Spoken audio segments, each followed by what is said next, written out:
ഇല്ല, അബ്ദുവിനെ എനിക്ക് കിട്ടിയത് അബ്ദുവിന്റെ മരണം എനിക്ക് കിട്ടിയത് എന്റെ ഉമ്മ പറഞ്ഞ കഥയാണ്. അവരുടെ നാട്ടിൽ പണ്ട് ചെറുപ്പകാലത്ത് അബ്ദു എന്നല്ലാന്ന് തോന്നുന്നു അയാളുടെ പേര്, ഇങ്ങനെ പട്ടി കടിച്ചൊരു സംഭവം ഇങ്ങനെ പറയാറുണ്ട്.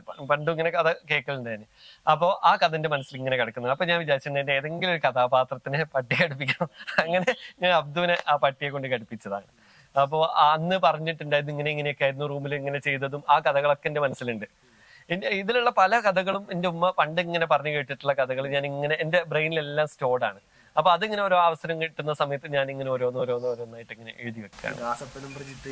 ആ അത് ഇല്ല, അതൊരു പിന്നെ സിനിമ അല്ല, ഈ ഒരു പുസ്തകത്തിന് എല്ലാം നെഗറ്റീവ് ആക്കണ്ടല്ലോ വിചാരിച്ചിട്ട് അതും നെഗറ്റീവിലാണ് എൻഡ് ചെയ്യുന്നെങ്കിൽ എന്നാലും അപ്പൊ എനിക്ക് ഞാൻ പണ്ട് മുതൽക്കേ എപ്പൊ കഥ എഴുതിയാലും അതിന് ലാസ്റ്റ് മരണമായിരിക്കും ഉണ്ടാവുക. അപ്പോ ഒരു ശുഭപര്യവസായി ആയിട്ടുള്ള ഒരു പുസ്തകം ഞാൻ എഴുതിയിട്ടില്ല ഇതുവരെ. അപ്പോ എത്ര നന്നായി പ്രണയിച്ചാലും അവര് മരിക്കും ലാസ്റ്റ്.